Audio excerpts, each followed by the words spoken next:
ഞാൻ പറയുന്നത് ബാലുശ്ശേരി കടന്നിട്ട് പേരാമ്പ്രയിലേക്ക് വരുന്ന അത്രയും ദൂരത്തുള്ള പിണറായി വിജയന്റെ ഫ്ലെക്സിന് അതിനേക്കാൾ പൈസ ചെലവായിട്ടുണ്ടാകുമെന്ന് നമുക്കറിയാം.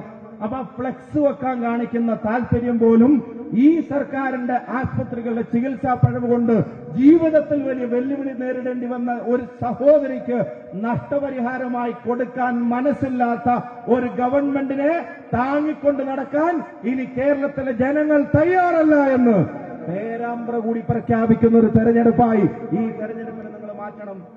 കോഴിക്കോട്ടെ മെഡിക്കൽ കോളേജിൽ തീ പുകഞ്ഞിട്ട് എത്ര ആൾ മരിച്ചു ചേട്ടാ? 4 പേർ.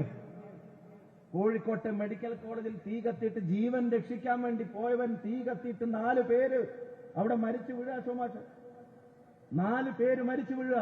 അപ്പൊ പറഞ്ഞു അന്വേഷണം റിപ്പോർട്ട് തേടിയിട്ടുണ്ട്. ഒറ്റപ്പെട്ട സംഭവം.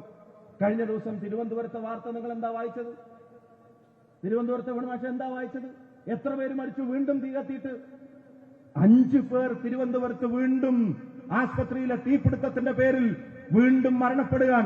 ജീവൻ രക്ഷിക്കണമെന്ന് ആഗ്രഹിച്ച് ആശുപത്രിയിൽ ചെല്ലുന്നവരെ തീ കൊളുത്തുന്ന സംവിധാനം ആശുപത്രിക്കകത്ത് വെച്ചു പുലർത്തിക്കൊണ്ട് അത് നേരാക്കാൻ പണം കൊടുക്കാതെ, അത് നേരാക്കാൻ കാര്യങ്ങൾ ചെയ്യാതെ ഉള്ള പൈസ കിഫ്ബിയിൽ നിന്ന് പോലും എടുത്തിട്ട് ഇവിടെ പരസ്യത്തിന് വേണ്ടി കോടികൾ പൊടിക്കുന്ന ഒരു സംസ്ഥാനത്തിന്റെ ഭരണാധികാരിയുടെ പേര് പിണറായി വിജയൻ എന്നല്ല, അത് PR വിജയൻ എന്നാണ് എന്ന് കേരളത്തിലെ ജനങ്ങൾ ഒന്നടങ്കം പറയുന്നു. നിങ്ങൾ ഈ നാടിന്റെ അവസ്ഥ അത് മറച്ചു വെക്കാൻ കഴിയോ ഈ കാര്യങ്ങളെ കൊണ്ട്? നിങ്ങൾ കഴിഞ്ഞ ദിവസം തിരുവനന്തപുരത്ത് കണ്ടോ? ഒരു കാറ് പോകുന്നു, ബാക്കിൽ ഒരു കാറ് ചെന്ന് ഇടിക്കുന്നു. അറിയാത്ത ആക്സിഡന്റ് അല്ല, കാറ് റോഡിന്റെ സൈഡിലേക്ക് വീഴുന്നു.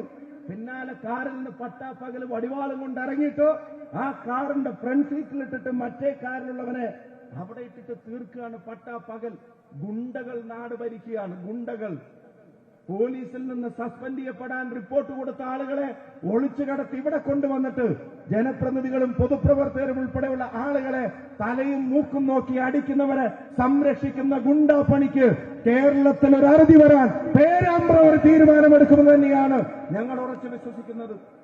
പകരം ഒരാളുടെയും ചോര അത് നിലത്ത് വീണ് കാണാൻ ആഗ്രഹിക്കുന്നില്ല.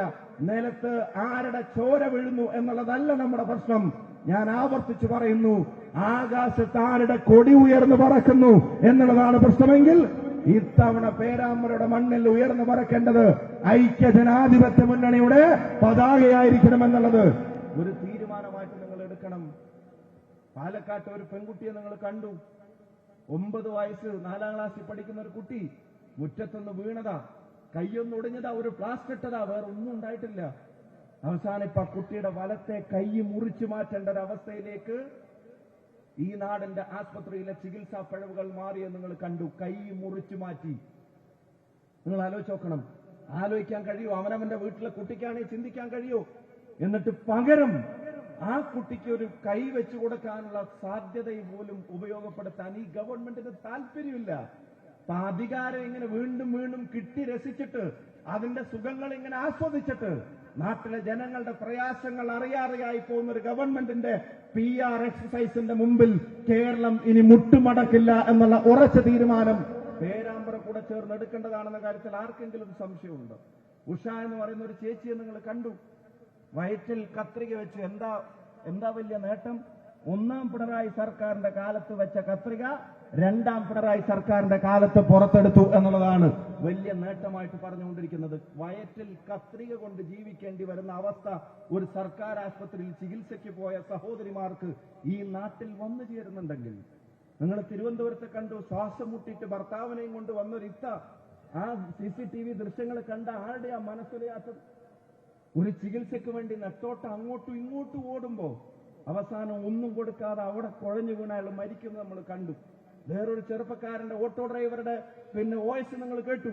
സുഹൃത്തിനയക്കുന്നത് ഹാർട്ട് അറ്റാക്ക് വന്ന് കൊല്ലത്തുനിന്ന് തിരുവനന്തപുരത്ത് മെഡിക്കൽ കോളേജിലേക്ക് എന്നെ അയച്ചിട്ട് ഞാനിവിടെ വന്നിട്ട് 4 ദിവസം കഴിഞ്ഞു, ഒരു ട്രീറ്റ്മെന്റും എനിക്ക് ഇതുവരെ തന്നിട്ടില്ല, എനിക്ക് എന്തെങ്കിലും പറ്റിയാൽ ഇവരാണ് അതിന്റെ ഉത്തരവാദികളെന്ന് സ്വന്തം സുഹൃത്തിന് മെസ്സേജ് അയച്ചു മണിക്കൂറുകൾക്കുള്ളിൽ ആ ഓട്ടോ ഡ്രൈവർ മരിച്ചു വീഴുന്നത് നമ്മൾ കണ്ടു നിൽക്കേണ്ടി വന്നു. ഇതൊക്കെ മറച്ചു വെക്കാൻ റോഡിന്റെ 2 സൈഡിലും ജനങ്ങളുടെ പണം ഉപയോഗിച്ച് കുറെ ഫ്ലക്സ് വെച്ചാൽ കഴിയും എന്ന് വല്ല ധാരണയുണ്ടെങ്കിൽ അതിനെ തിരുത്താൻ പേരാമ്പ്ര മുന്നിൽ നടക്കുമെന്ന് തന്നെയാണ് നമ്മൾ പ്രതീക്ഷിക്കുന്നത്. പിന്നെ ഒരു കാര്യം ശ്രദ്ധിക്കുക, നാട്ടിൽ ജനങ്ങൾക്കിടയിൽ ഭിന്നിപ്പുണ്ടാക്കാൻ BJP മാത്രമല്ല ആഗ്രഹിക്കുന്നത്. ആ ആഗ്രഹം BJPയെ പോലെ തന്നെ ഇപ്പൊ CPM-നെയും പിടികൂടിയിട്ടുണ്ട് എന്നുള്ളത് ഒരു വലിയ വസ്തുതയാണ്. അവർ നാട്ടിലെ ജനങ്ങളുടെ ഐക്യത്തിനെതിരായിട്ട് നീങ്ങുകയാണ്. അതല്ലെങ്കിൽ ഒരു മന്ത്രി പറയില്ലല്ലോ, ജയിച്ചവരുടെ പേര് നോക്കിയാൽ അറിയാം എന്താണ് സംഭവിക്കുന്നതെന്ന്. BJP മന്ത്രിയല്ല, CPM-ന്റെ മന്ത്രി കേരളത്തിൽ പ്രസംഗിക്കുകയാണ്. അവർക്ക് ഈ നാട്ടിലെ ജനങ്ങളോടുള്ള താല്പര്യങ്ങൾ എന്താ? നിങ്ങൾ അറിയണം, ശബരിമല പോലെ പരിപാവനമായ ഒരു ജനങ്ങൾ ഹൃദയത്തിൽ കൊണ്ട് നടക്കുന്ന ഏറ്റവും പരിപാവനമായ ഒരു ആരാധനാലയത്തിൽ കയറി അയ്യന്റെ സ്വത്തും സ്വർണവും കവർന്നവരെ ഇതുവരെ പാർട്ടിയിൽ നിന്ന് പോലും പുറത്താക്കാൻ മടി കാണിക്കുന്ന ഈ ഭരണകൂടത്തിനും അതിന് നേതൃത്വം നൽകുന്ന ആളുകൾക്കും പേരാമ്പ്ര കാത്തുവെച്ചൊരു മറുപടിയുണ്ട്. ആ മറുപടി ഞാൻ പറയാൻ ആഗ്രഹിക്കുന്നു.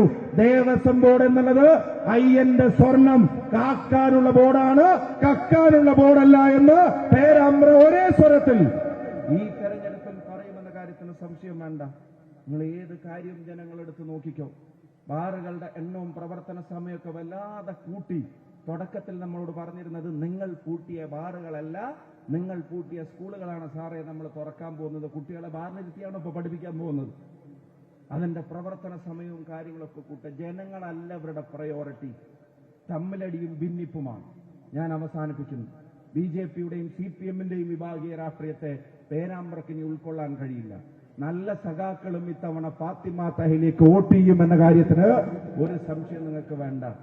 പിന്നെ TK ഗോവിന്ദനെ പോലുള്ള ആളുകൾ തളിപ്പറമ്പിൽ നടത്തിയ പത്രസമ്മേളനം CPM പ്രവർത്തകർക്കുള്ള ഒരു പാർട്ടി ക്ലാസ് ആയിരുന്നു.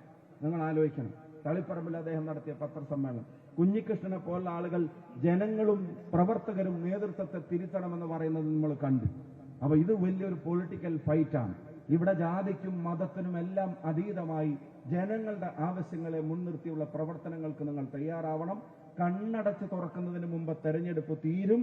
ഒരു സെക്കൻഡ് നമുക്ക് കളയാനില്ല. നിങ്ങൾ ഓരോരുത്തരും തന്നെ സ്ഥാനാർത്ഥികളായി രംഗത്ത് വരണം.